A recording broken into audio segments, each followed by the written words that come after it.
नमस्कार।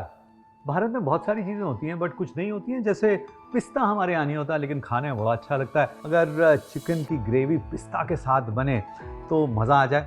कैलिफोर्निया पिस्ता का कमाल यही है कि बड़े साइज़ के होते हैं, अच्छी ग्रेवी बनती है। भाई पिस्ता जो है नाइस क्रीमी नटी टेस्ट देता है और हेल्दी भी होता है।